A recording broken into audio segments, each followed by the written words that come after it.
We'll be starting with the third quarter of 2024 in the economy section.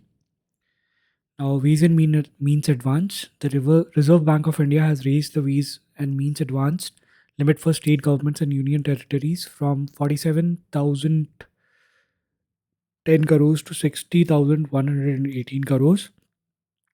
This will help state and union territories manage their fiscal situation more effectively. In addition to WMA, states and union territories also use Special Drawing Facility (SDF) and Overdraft Facility as key financial support tools. These are regulated under the RBI Act of 1934.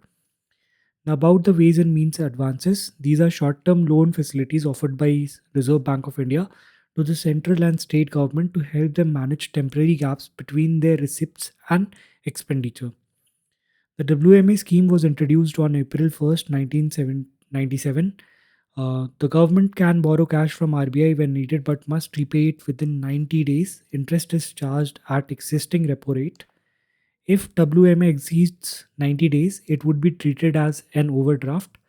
The interest rate on overdraft is 2 percentage points more than the repo rate. The types of WMA: normal type. A fixed limit is set and borrowing within this limit is charged at the repo rate. Special WMA, now known as Special Drawing Facility, allows extra borrowing beyond normal WMA secured by government securities held by the state. Initially, a state or union territory is granted a special WMA, and once it is exhausted, it receives a normal WMA. The interest rate for special WMA is lower than that of normal WMA. About special drawing facility, it is utilized by states against collateral such as consolidated sinking funds, guaranteed resumption fund, and auction territory treasury bills, among others. CSF and GRF are reserve funds that certain states can maintain with RBI. Now, about the overdraft facility, this facility is offered when a state's financial support needs exceeds its STF and WMA limits. Typically, the state government and union territories can use the overdraft for up to 21 consecutive days, with possible extensions granted by RBI. Now, PCA framework, the RBI has announced a new prompt corrective action framework to strengthen weak urban cooperative banks. This framework will replace all existing supervisory action framework and will be effective from April 1st, 2025. The new framework will be applicable to UCB with deposits above rupees 10 crore. Now, about PCA framework, it is a set of guidelines used by Reserve Bank of India to assess banks' performance. A bank will generally be placed under PCA framework based on audited annual financial results and the ongoing supervisory assessment made by RBI. The RBI applies the PCA framework to banks exhibiting financial stress. Now, key features: triggers. It is activated when a bank crosses financial limits in capital adequacy, that is capital to risk weighted asset ratio; asset quality, that is net non-performing advances ratio; profitability, that is return on assets or RROR way; leverage ratio. Now, restrictions: once under PCA, the RBI may limit lending and investment, branch expansion, dividend payout, and hiring and management pay. Now, unified lending interface. The Reserve Bank of India will soon launch a unified lending interface. It is a technology platform that would enable frictionless credit. It aims to transform the lending landscape, much like how UPI revolutionized the retail payment system. It will enable a smooth consent based transfer of digital information, including land records from different states, from multiple data services to lenders. The ULI architecture uses common standardized API, that is application programming interfaces, designed for a plug and play approach, allowing easy digital access to information from various sources. Now, significance: it will allow borrowers to receive credit quickly and easily with less paperwork and faster processing. It is expected to address the high demand for credit in various sectors, especially for agricultural and MSME borrowers. Now, Banking Law Amendment Bill of 2024. Recently, the Banking Law Amendment Bill 2024 was introduced in Lok Sabha. The Banking Laws Amendment Bill 2024 aims to strengthen banking governance. The bill proposes to amend the RBI Act 1934, Banking Regulation Act 1949, SBI Act 1955, Banking Companies Acquisition and Transfer of Undertaking Act 1970, and Banking Companies Acquisition or Transfer of Undertaking Act 1980. Now, key provisions of the bill. Nominee options. Account holders can now designate up to four nominees for the bank accounts and lockers. Simultaneous and successive nominations. For simultaneous nominations, the nomination will be effective in the specified proportions. For successive nominee, the nominee listed first will have priority. Investor Education and Protection Fund. Unclaimed dividend shares, interest, or bonds will be transferred to IEPF, where individuals can claim them later. IEPF has been set up under the Companies Act 1956 by the way of Companies Amendment Act 1999. The amounts such as dividends, application, money, matured deposits, etc., which have remained unpaid or unclaimed for a period of 7 years are required to be transferred to the IEPF. Now, substantial interest in shareholding. The share threshold for dictatorship eligibility has been raised from 5 lakh to 2 crore in shareholding. Provisions for cooperative bank extends the tenure of directors in cooperative banks from 8 years to 10 years. Now, RBI revises NPA provision norms for co-op banks. The RBI has introduced new norms in cooperative banks for uniformity in treatment of bad and doubtful debt reserves. Now, the changes. These revised norms will be applicable to urban cooperative banks, state cooperative banks, central cooperative banks, and come into force with immediate effect. Beginning in the fiscal year of 2024-25, all provisions under the income recognition, asset classification, and provisioning norms must be recorded as an expense in the profit and loss account. After accounting for all provisions under the IRACP norms and other regulations, cooperative banks may allocate net profits to BDDR. Now, cooperative banks in India, there are urban cooperatives bank and rural cooperative banks in India. They can be divided into urban cooperative bank and rural cooperative bank. Urban cooperative bank can be scheduled and non-scheduled. Rural cooperative bank can be short-term and long-term. Now, urban cooperative banks operating in a single state, they are registered under State Cooperative Societies Act. They have a dual control banking function under RBI, under the Banking Regulation Act of 1949, and management functions by State Registrar of Cooperative Societies. Multi-states urban cooperative banks, they are registered under Multi-State Cooperative Societies Act of 2002. So here it is 49 and here it is 2002. Again, it is under dual control banking functions under RBI under the Banking Regulation Act of 1949, and management functions by Central Registrar of Cooperative Societies. So for multi-states, we have central government. Now, short-term rural primary agricultural credit societies (PACS), which will village level, not under RBI. No Banking Regulation Act 1949 applies. So PACS, nothing applies. Central cooperative banks, district level, and state cooperative banks, state level, they are registered under the State Cooperative Societies Act. They are again under dual control. Banking functions under RBI under the Banking Regulation Act of 1949. Inspection function has been delegated to NABARD by RBI under the PRA 1949. So for rural cooperative banks, we also have a function of NABARD here. Management function same as before, State Registrar of the Cooperative Societies. Now, long-term primary cooperative agricultural rural development banks, state cooperative agricultural and rural development banks. These are for the short-term loans and the long-term loans. Now, capital gain tax and indexation. The 2024-25 budget includes a hike in capital gain tax for both short-term and long-term transactions. Profit or gain from sale of a capital asset is categorized as income from capital gain and is taxable in the year the asset is transferred, known as capital gain tax. Land, building, house, property, vehicle, patents, landmarks, leasehold rights, machinery are few examples of capital assets. What are not considered capital assets? Stocks, consumables, or raw materials for business professions. Personal items like clothes and furniture, agricultural land in rural India, gold bonds, 1977-1980, national defense gold bonds, 1980, special bearer bonds, 1991, gold deposit bonds, 1999, and certificates from gold monetization scheme, 2015 and 19. Now, types of capital gains: short term capital gains and long term capital gains. Changes made in the budget of 2024.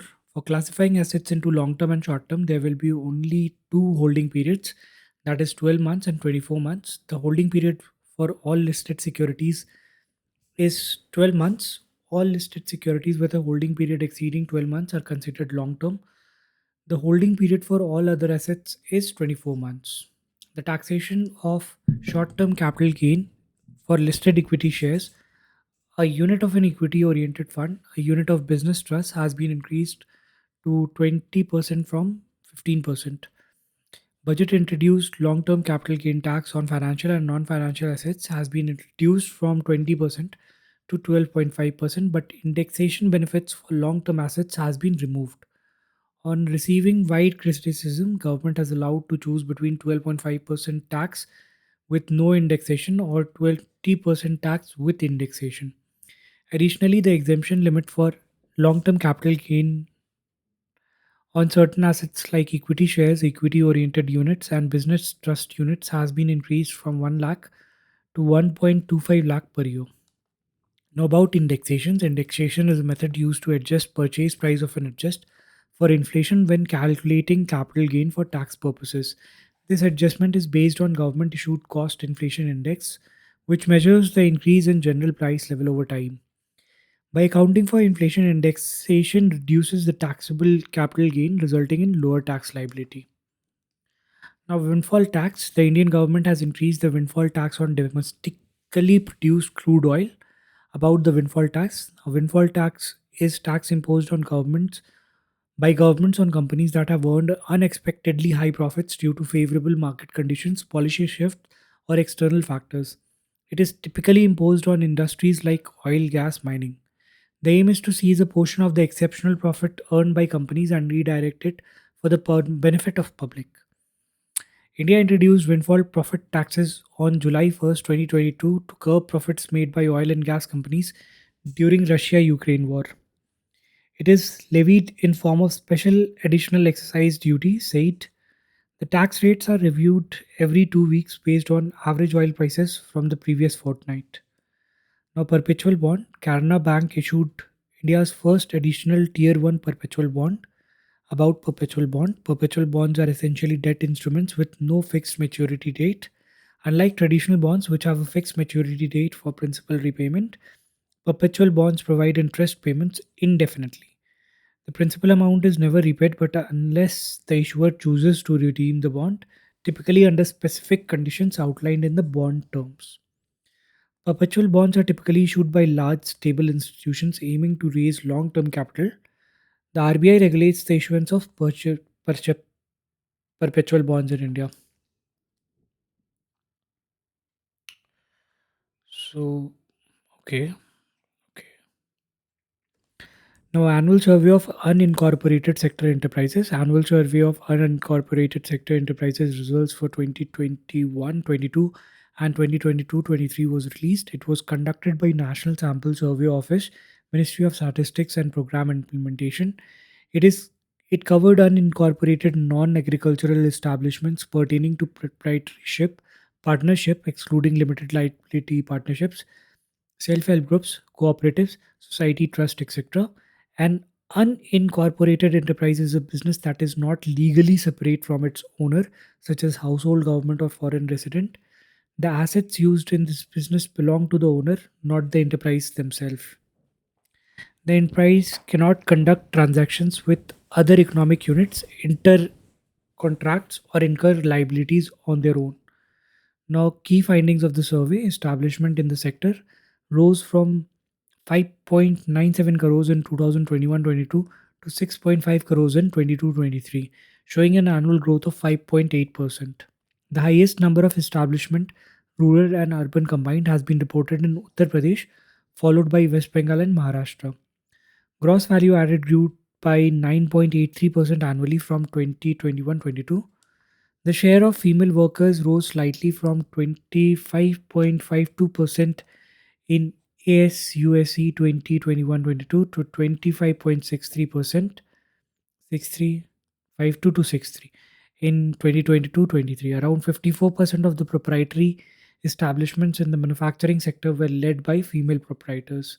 A rapid increase in digitization, with a 7.2% rise in internet usage for entrepreneurial purposes, improved loan availability in sector, showcased by increased and outstanding loans per establishment, rose from 37,408 rupees in ASUSE 2021-22 to 50,138 in ASUE 2022-23. Now, white category status. Sectors in white category will no longer need prior approval from State Pollution Control Board to establish and operate under Air Act 1981 and Water Act 1934. The need for consent to establish and consent to operate has been removed for these industries, which were previously required to control effluent discharge and pollutant emissions. White category industries must inform state pollution control boards via self declaration. Now, white category status, these are categories of industries which are non polluting industries. Examples would be wind and solar power plant, assembly of air coolers, bicycle assembly, etc. Categorizing industrial sector, the Ministry of Environment, Forest and Climate Change classifies industries based on polluting index, which measures emission, waste, resources use. The PI ranges from 0 to 100, with higher score indicating more pollution. Red is PI 60 and above, orange is PI 41 to 59, green is PI 21 to 40, white is PI polluting index up to 20. Now, Digital Agriculture Mission. Recently, the Union government approved the Digital Agriculture Mission. About the Digital Agriculture Mission, the comprehensive skill built upon the digital public infrastructure framework designed to use technology to enhance lives of farmers. This aligns with the Union budget announcement for 24-25 and 23-24, which included implementing DPI in agriculture. Key features of the mission: it is built on two foundational pillars, that is AgriStack and Krishi Decision Support System. AgriStack includes three key registers, which is a farmer's register like an ID for farmers, a crop zone registry providing details about crops planted, and geo-referenced map of villages. Krishi Decision Support System, which is the second pillar, integrates remote sensing data on crops, soil, weather, water into a geospatial system.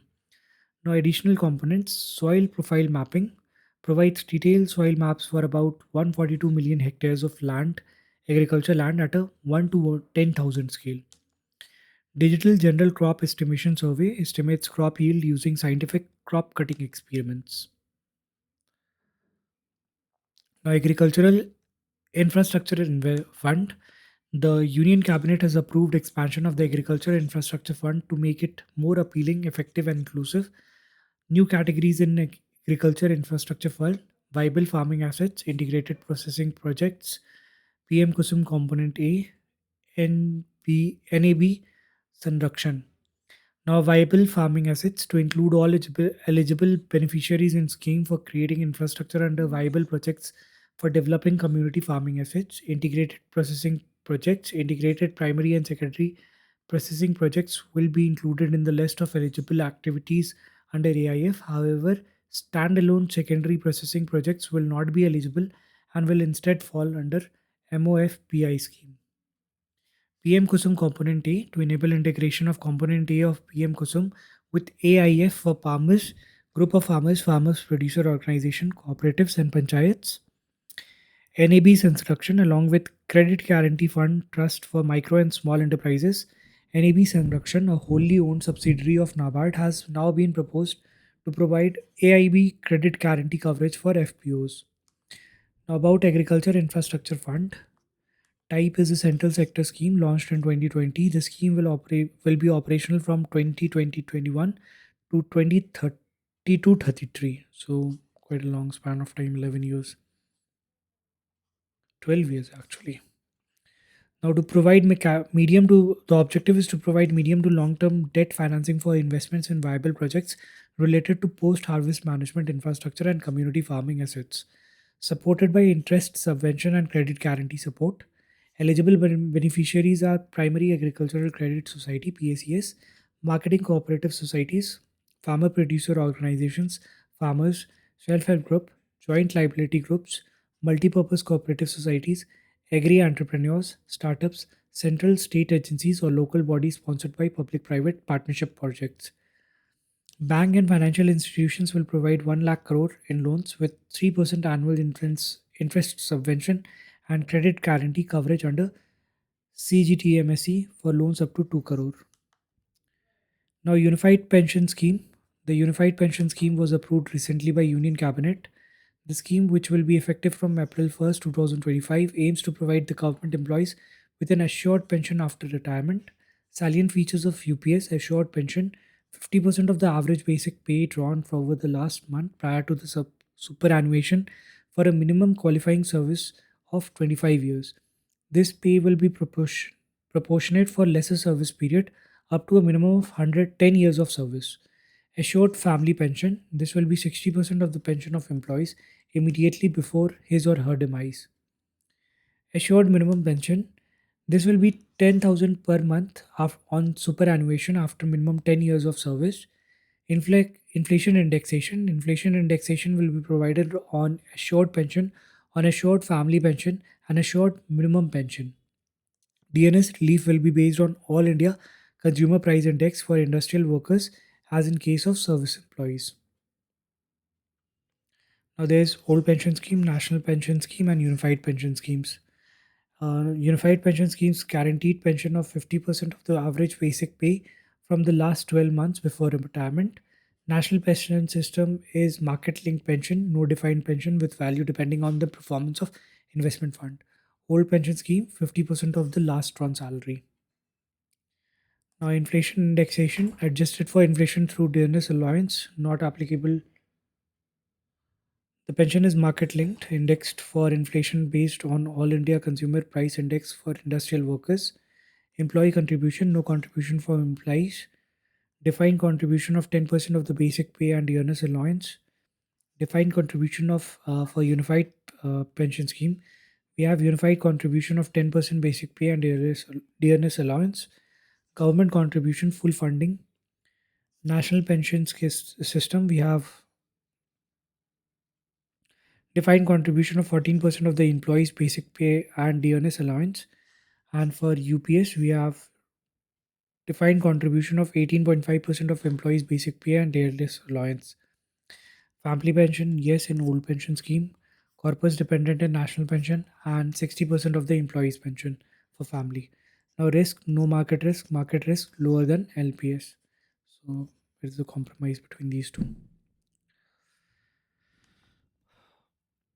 Now, lump sum payment at superannuation in addition to gratuity 1/10 of the monthly installment, that is pay plus DA, on the day of superannuation for every completed 6 months of service. This payment will not reduce the quantum of assured pension. Now, to the point, some economic terms in news. Financialization. Chief Economic Advisor raised the concerns about excessive financialization in India. About financialization, it refers to growing influence of financial motives, markets, actors, and institutions in shaping the functioning of both domestic and global economies. It is a process in which financial intermediaries, technology have gained unprecedented influence over our daily lives. It is driven by globalization, deregulation, technology, institutional investors, corporate focus on shareholder value, and a shift from physical assets such as real estate and gold to financial assets like mutual funds. Now, debt for development swaps. Context: IMF has released a framework paper for debt for development swaps. About the debt swap, these are agreements between government and one or more of its creditors to replace existing sovereign debts with one or more liabilities, including spending commitment towards a specific development goal. These goals may include nature conservation, climate action, education, nutrition, support for refugees, among others. They are classified into two categories: bilateral debt swaps, where official bilateral debt is forgiven, and commercial debt swaps, targeting debt held by private creditors. Factors to consider when determining the suitability of swaps include the country's initial debt situation, net financial benefits, and the country's debt management and other relevant considerations. Debt liquidity ratio. The RBI has issued draft guidelines for banks on liquidity coverage ratio. It refers to the proportion of highly liquid assets held by financial institutions to ensure they can meet short term obligations, specifically covering cash outflows for the next 30 days. It ensures that banks and financial institutions have enough capital to handle short term liquidity disruptions. The concept comes from Basel III agreement. It is calculated as follows: LCR is equals to high quality liquid assets divided by total net cash outflows over the next 30 days, calendar days.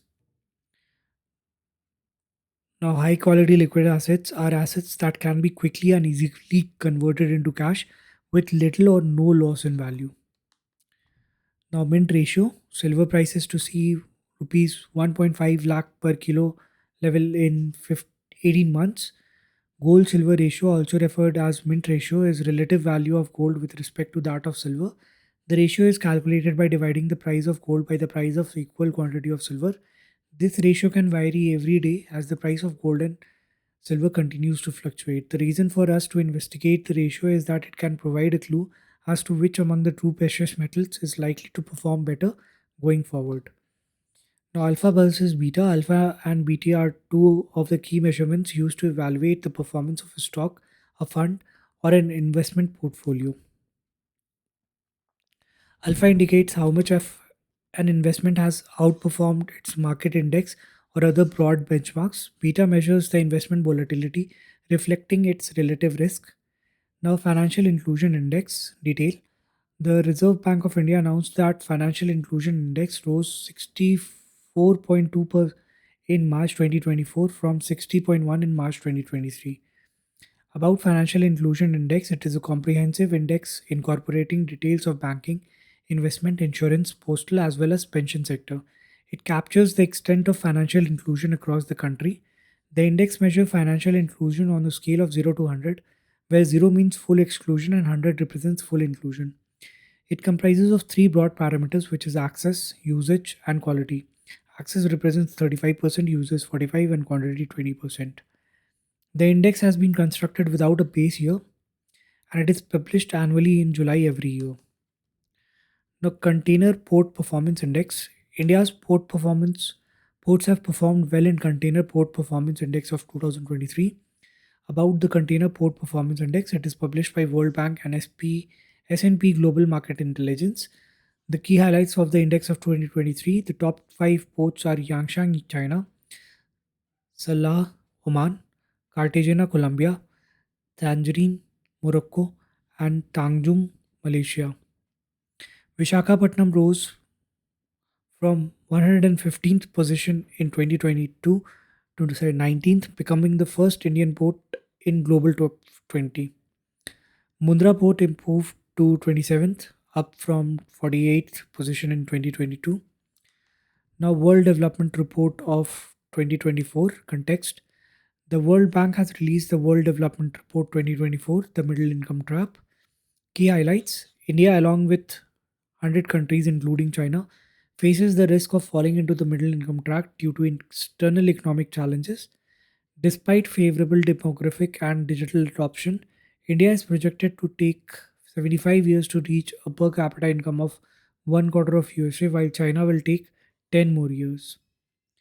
Since 1990, only 34 middle income countries have transitioned to high income status, often due to factors like EU integration or oil discoveries.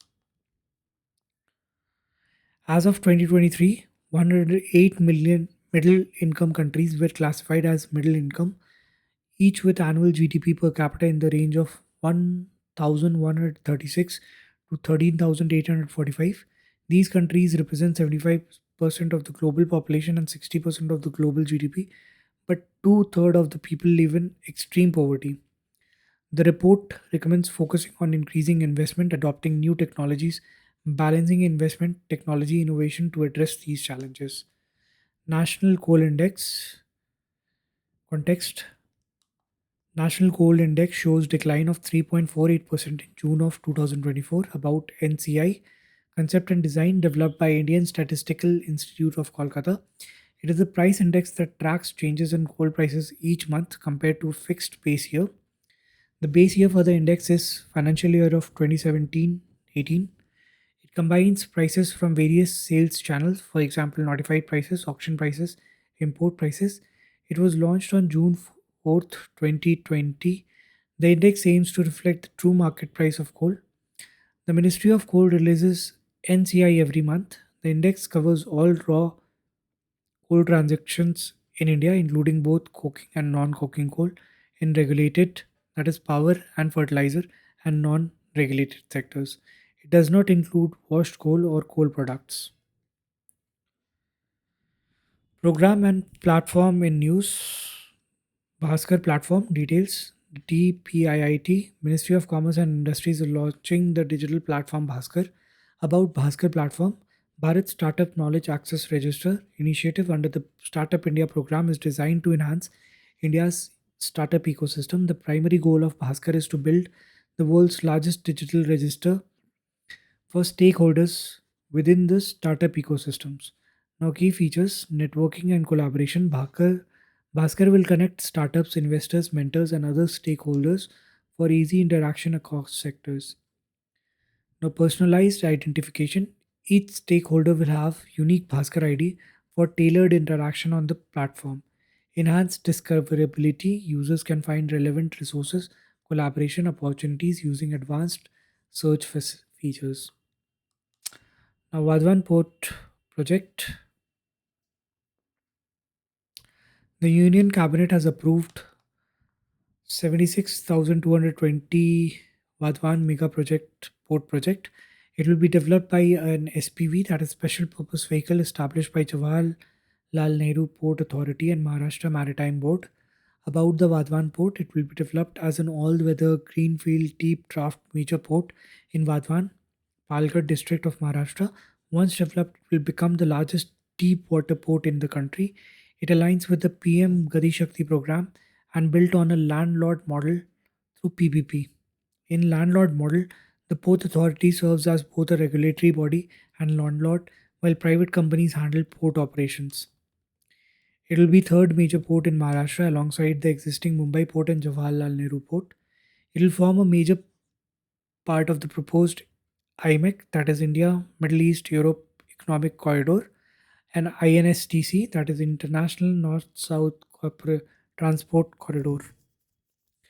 Now, major ports in India. India has a total of 13 major ports, with 12 owned by government and one privately owned, that is Kamrajar major port in Ennore.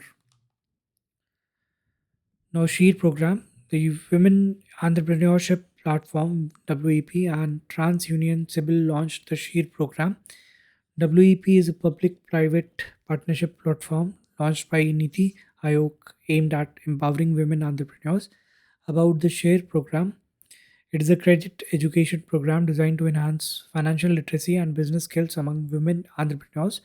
It aims to raise awareness about accessing and managing credit, helping women entrepreneurs grow their business and support economic development. Now, the program is part of WEP's Financing Women Collaborative FWC, a unique initiative designed to accelerate access to finance for women entrepreneurs. According to RBI, women led businesses currently account for only 7% of the outstanding MSME loans, highlighting the need to improve credit access for women entrepreneurs. That'll be all for this video. In the next video, we'll be moving on to environment section.